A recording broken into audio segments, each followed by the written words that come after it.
नमस्कार दर्शकों, healthfortnight.com के एक नए एपिसोड में आपका पुनः स्वागत है। और आज हम चर्चा करने जा रहे हैं मानसिक स्वास्थ्य से जुड़ी हुई एक समस्या जो आत्महत्या के रूप में सामने आती है और ख़ास तौर से इसका जो प्रतिशत है वो युवाओं में तेज़ी से बढ़ रहा है। NCRB द्वारा वर्ष 2021 में जो आंकड़े जारी किए गए थे उसके मुताबिक प्रतिवर्ष 1,65,000 लोग भारत में आत्महत्या करते हैं और इसमें युवाओं का प्रतिशत काफ़ी है। आज हम चर्चा करने जा रहे हैं होम्योपैथ में आत्महत्या को लेकर के किस तरह के उपाय उपलब्ध हैं, किस तरह की मेडिसिन उपलब्ध हैं, किस तरह से आत्महत्या से हम बच सकते हैं। और इसके लिए आज हमारे साथ मौजूद हैं शहर के जाने माने होम्योपैथ डॉक्टर प्रमोद शंकर सोनी, जो कि 3 बेस्ट सेलिंग बुक्स के ऑथर भी हैं। डॉक्टर साहब, आपका बहुत बहुत स्वागत है। और आज हम आपसे जानना चाहेंगे कि जो युवाओं में आत्महत्या का प्रतिशत बढ़ रहा है, इसके क्या कारण आप देखते हैं? सबसे पहले तो मैं आपका धन्यवाद देना चाहूँगा कि आपने इस ज्वलंत विषय के बारे में चर्चा करने के लिए आज मुझे यहाँ पे आमंत्रित किया है।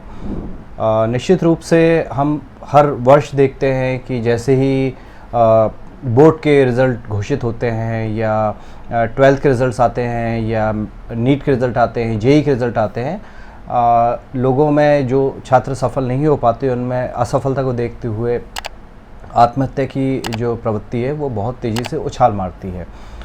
इस साल भी हमने देखा कि ऐसे ही रिज़ल्ट आने के बाद बहुत सारे होनहार बच्चे सेलेक्ट ना हो पाने के कारण जिन्होंने अपनी जीवन लीला आसम ही समाप्त कर ली। आपका प्रश्न ये था कि क्या कारण है इनके? जी देखिए, सबसे पहले तो आत्महत्या के जो आज के दौर में जो सबसे बड़ा एक कारण बन गया है वो है प्रतियोगिता का दौर। हर व्यक्ति, हर बच्चा, उसके माता पिता की यही चाहत रहती है कि बच्चा हमारा 95+ % लेके आए, जो कि हर बच्चे के साथ संभव नहीं है। पीयर प्रेशर इतना ज़्यादा रहता है कि भाई इस बच्चे के इतने % आ रहे हैं तो हमारे इतने % क्यों नहीं आ रहे हैं। तो कंपटीशन की जो फीलिंग है वो आज बच्चों में इतनी ज़्यादा बढ़ चुकी है। हर बच्चा तो एक जैसा होता नहीं है, हर बच्चे की अपनी अपनी लाइकिंग्स होती हैं और उनकी केवल एक ही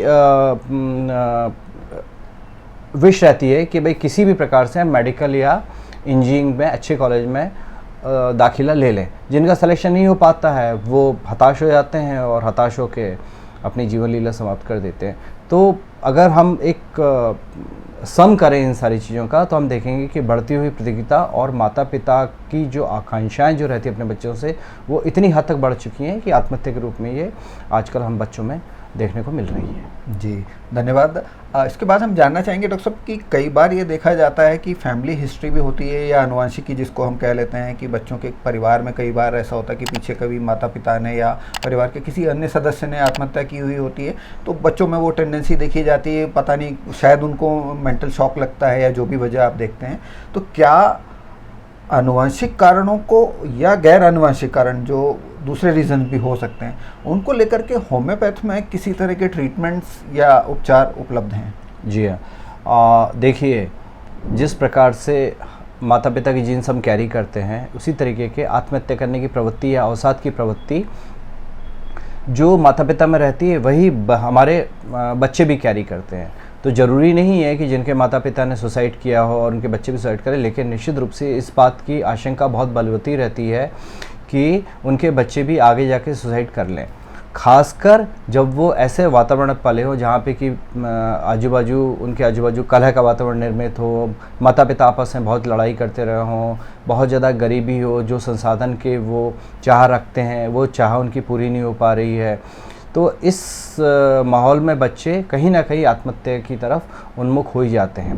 तो क्या इसमें कुछ स्कूल कॉलेज के कारण भी आप देखते हैं कि जिसमें बुलिंग वगैरह जो होती है? निश्चित रूप से बुलिंग और कंपटीशन की फीलिंग जो मैंने बताई है, बुलिंग तो एक अपने आप में एक बहुत बड़ा रीज़न है ही इसका कि बच्चे को किसी न किसी रूप से उसकी किसी अयोग्यता को लेके उसको चढ़ाया जाता है, उसको परेशान किया जाता है, उसको टॉर्चर किया जाता है।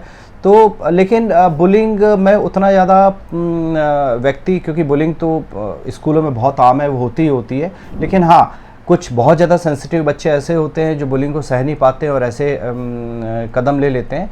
लेकिन बुलिंग से ज़्यादा हम व्यक्ति की जो मानसिक अवस्था है, अगर वो व्यक्ति उन सारी स्थितियों को कोप नहीं कर पाता है तभी ऐसे कदम उठाता है। अदरवाइज़ बुलिंग, केवल बुलिंग का होना इस चीज़ के लिए रिस्पॉन्सिबल नहीं है। हाँ, हम ये जरूर कह सकते हैं कि आज जिस तरीके से स्कूलों में ड्रग्स वगैरह को लेकर जो समस्या आ रही है, जिस तरीके से माहौल हो गया है, तो बच्चे उस आदत का शिकार होकर ज़रूर ऐसे कदम उठाने में देरी नहीं करते हैं। जी, तो इसमें आप पबजी जैसे गेम्स को भी रिस्पॉन्सिबल मानते हैं? निश्चित रूप से, ये तो एक बहुत बड़ा, ये तो सिद्ध भी हो गया है कि ये फिर एक एडिक्शन की श्रेणी में आ जाता है कि जिस तरीके से नशे की आदत पड़ जाती है, इसी तरीके से गेम्स की आदत भी पड़ जाती है। और ये गेम्स बनाने वाले इस तरीके के गेम्स बनाते हैं कि उसमें आपको कुछ पर्टिकुलर टास्क पूरे करने पड़ते हैं। वो टास्क पूरे करने के चक्कर में व्यक्ति में, चूँकि उस दौरान हार्मोनल चेंजेस भी आते रहते हैं, तो वो टास्क पूरा करने के चक्कर में इतने ज़्यादा उग्र आक्रामक हो जाते हैं कि जब वो वो टास्क वो पूरा नहीं कर पाते हैं या उनकी वो विश पूरी नहीं हो पाती है, तो वो या तो माता पिता के साथ मारपिटाई पे उतर जाते हैं, या फिर जब उनसे मोबाइल छीन लिए जाते हैं या इस काम के लिए उन्हें रोका जाता है, तो वो आत्महत्या जैसी घटना को भी वो दे सकते हैं। जी, तो अब मैं अपने प्रश्न के दूसरे भाग पर आता हूँ। जैसा कि मैं जानना चाह रहा था कि होम्योपैथ इस बारे में क्या कहता है?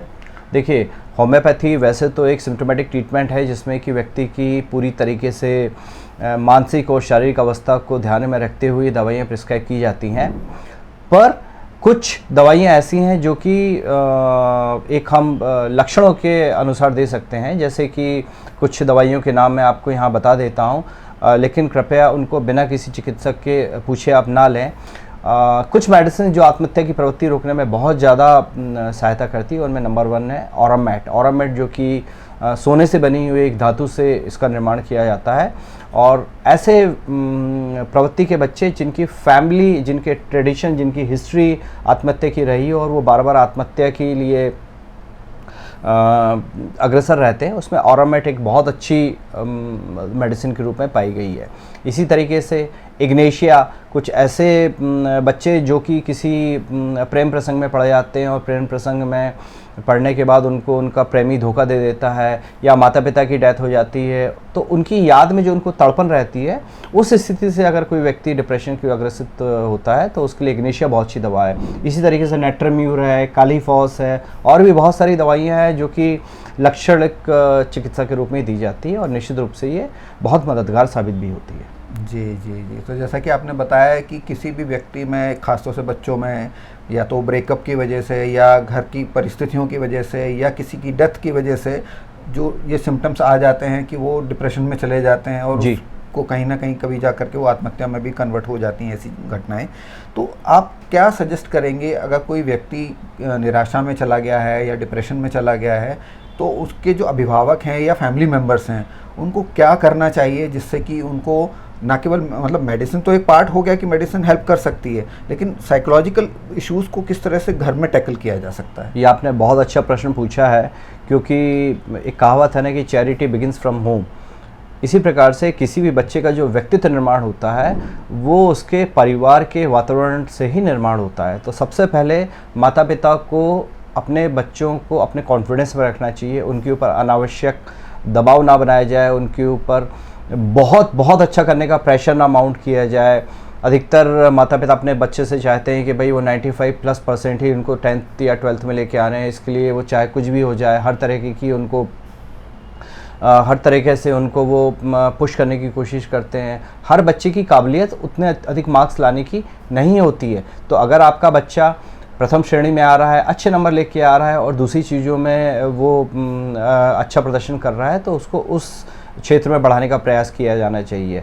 बच्चों को भी चाहिए कि वो पीयर प्रेशर में ना आए, बहुत ज़्यादा किसी भी चीज़ से प्रभावित ना हो। जितना ध्यान वो पढ़ाई में देते हैं उतना ही ध्यान वो अपनी दूसरी करिकुलर एक्टिविटीज़ में लगाएं, खेल कूद में भी थोड़ा ध्यान दें। बहुत ज़्यादा मोबाइल के सेवन से बचें, बहुत ज़्यादा गेम्स का एडिक्शन ना रखें, समय पे सोएं, समय पे खाएं, समय पे उठें। तो अपनी दिनचर्या को वो एक रूटीन में बांध के चलें और जब भी समय मिले अपने आप को फ्री करते रहें, अपने आप को 24 घंटे पढ़ाई में ही ना झोंक दें। अगर समय रहते माता पिता बच्चों से बात करते हैं, उनको अपने कॉन्फिडेंस में लेते हैं, उनके साथ एक दोस्ती का संबंध बनाते हैं, तो मुझे नहीं लगता है कि कोई भी बच्चा सुसाइड जैसे कदम उठाए। जी, जी। तो डॉक्टर साहब बहुत बहुत धन्यवाद। तो मैं यहाँ सम अप करना चाहूँगा कि जैसे कि डॉक्टर साहब ने बताया कि बहुत सारे मल्टीपल फैक्टर्स आत्महत्या के लिए ज़िम्मेदार होते हैं, लेकिन अगर सावधानी से, समझदारी से परिवार के लोग अगर अपने उस सदस्य का ध्यान रखें तो इस समस्या से बचा जा सकता है और किसी भी अनहोनी को टाला जा सकता है।